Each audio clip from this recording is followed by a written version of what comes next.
It's R&B. I mean, to say what, I'm really, really excited today. So I'm a big foodie. I love some food. And I have Sahmed here from Kings and Queens in Upper Darby, PA. He has a Liberian cuisine business. Welcome, Sahmed. How are you? Yes. Life is too short for average food, and we are here. I appreciate the invite. Listen, I had to talk to you because I've been hearing amazing things about the food. You know, so you're doing African food in a way that is very new here to Philly. You're making it high end, right? Yes. So talk to us about your business here. So basically, like Kings and Queens Liberian Cuisine, we're bringing that experience that you need when it comes to like African cuisine, just that introduction experience, and we just want to give people that good home cooked meal at the level it belongs. We take a lot of time, a lot of love to cook over like 2 hours for the dishes, an hour sometimes, just to cook these dishes in order to distribute them, get them out to people. And like you can feel the love within the food. I mean, just from the way I talk about it, I grew up on Liberian cuisine, like I said, eating 7 days a week. My mother used to always fix dinner with my father and my little sister. And like we had that family culture, and that's the family culture I want to give people when it comes to them bringing home new food, which should be like Kings and Queens, and letting everybody try and say, oh my gosh. So like it brings a lot of joy to my heart that when people come through Kings and Queens and they take the food home, they're like, yo, my cousin that never even really ate this type of food or that they don't really like eating, if they taste it, it's like, nah, like they switch over. So it's like, it's just turning people out, man. So we had a sample of your food here today, and the office went crazy. You know, and a lot of people were asking a lot of questions about African food, specifically Liberian food. A lot of people are not cultured in that way where they haven't had the food, you know. So I think that you even bringing the food here really opened people's eyes up to like, wow, there's a place that has Liberian, you know, West African food, and we can go and, you know, and you handed out the menus and people were very pleased. Are you seeing as a whole people being more interested in African food now that you're seeing, you know, a lot of the Afro beats music is mainstream, and there's like a push, I feel like, more on the mainstream level of being in African culture? Right. I definitely, like I said, growing up, I've been eating this food for years, man, more than 20 years plus. I mean, especially my age, more than 20 years plus. And I see that people are like gradually, it's become a phenomenon. People are gradually like just drawing into more of the want to know about the culture of the Afro beats, the food, just traveling to Africa in general. So it all aligns with just my plan when about 5-6 years ago of just creating like we all kings and queens by nature, as you see. Just when people come together and being able to just triumphantly in the next few years just enjoy the African cuisine culture. Yeah. And just like a group in a whole. So, you know, I'm Spanish. I know in the Spanish cultures, different countries do kind of the same thing, but they have their own twist. You know, how is Liberian food different from Nigerian food, or, you know, food from Kenya, or you know, any of the other African countries? See, like, you see me smiling right now, man. So before I go in there, so I'm going to just say like this, man. We got something we call jollof rice. You got to come down there and try this jollof rice. So basically, Liberia makes the best jollof rice, man. Before we even go into, I'm gonna put it like that. I always like to say Senegal created jollof rice, but Liberia mastered it. And with Liberian cuisine, just overall, I say about 99% of it is plant-based. So we start from like the leaf of the sweet potatoes, the potato greens, the leaf of the yucca, which you guys eat a lot. Yeah, we eat yucca. So we use the yucca and we use the plantains. And we also the leaf of the yucca. So instead of throwing the leaf of the yucca away, that's how we make the cassava.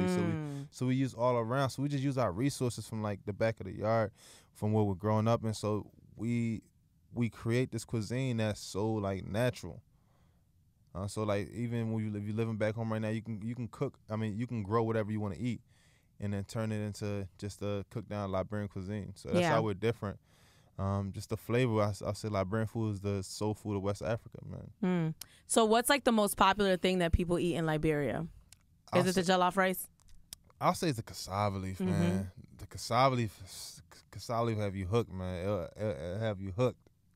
My girl is from Liberia. She put me on to the cassava leaves. So yeah, and I haven't had your cassava leaves, but I had your potato. The potato greens. Yes, the potato greens were fire. The snapper was fire. The chicken was good.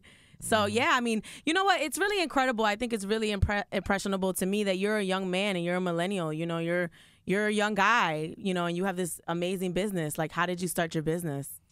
So coming out of college in like 2013, I'm always big on using resources. Like, not believe it or not, but people didn't know I was introducing them to African food at a certain time.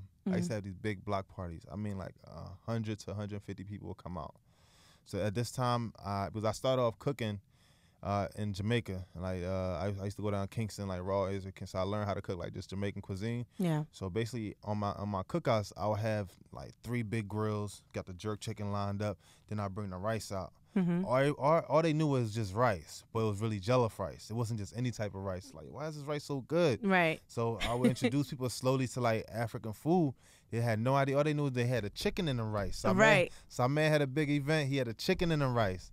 So I just basically ran with that, and that's how I was able to just like officially use my resources of my family coming from a cooking background, and wanting to introduce people to the culture, and just using my skills from school, which was business management and marketing, and just being able to get the food out there the proper way. And look, now you have a business. You're on Uber Eats. I just want to clap it up for you because that's amazing. And I like how you're really fusing together like food with music, And, I see that you were at Little Baby's event and you provided food. I know, and this is what I love about Africans. I remember when I was interviewing DeVito, Africans support each other. So, like, I wouldn't even be surprised if DeVito be on the bandwagon or something like that. You bring food to him. I like how you're trying to merge that. It may be happening very, very soon. But I'm not gonna speak. I'm just speaking into existence with that. Because it's funny, I was having the conversation with DeVito, and I'm like, I just love that, like African support. Like the second I knew I was interviewing DeVito, the Africans came out of nowhere, was like, yo, I want to meet DeVito, I want to take pictures with him, whatever. And we were talking about that, how you guys really support each other as a culture. And anytime there's African food or there's African music, people come out and support. So I like that you're even starting to like go into the music and trying to like, tie it all in together.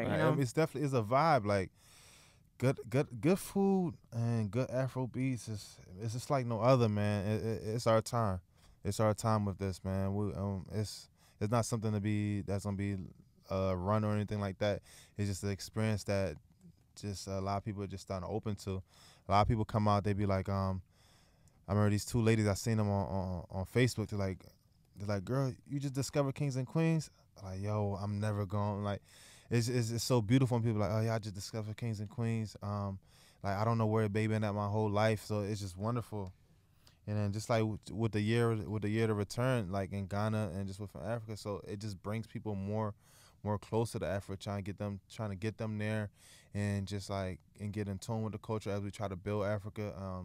And I will be playing a big part when it just like getting Liberian food all over West Africa, and just giving people just that experience within that.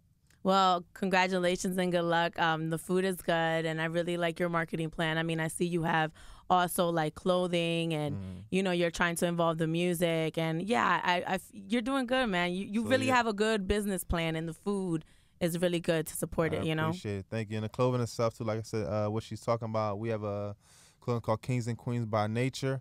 You could check out our Instagram, KQBY Nature, Kings and Queens by Nature. So we just got some authentic clothing coming out when it comes to just supporting and just seeing the vision.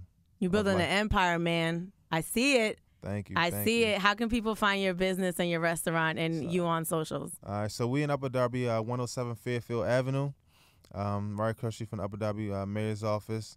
You can find us on Instagram and Facebook at Kings, KINGSAND, Queen, and then Queen, QUENS, LC. So that's Facebook and Instagram. Then on Twitter, Kings, Queens, without the N, LC. You can find us on Twitter over there. And we also have our website, www.kqlcafrica.com. Like I said, you got a website too? Yo, this guy. He has a business. He's out here with the artists. He has a clothing line. He got a website. What? Uber Eats. I see you, man. It's the team, man. It's definitely the team that's making it happen. Shout out to 3BG, and we just making it happen, man. It's the team. Thank you so much, Sahmed from Kings and Queens, Liberian Cuisine. I mean to say what? It's R&B Philly.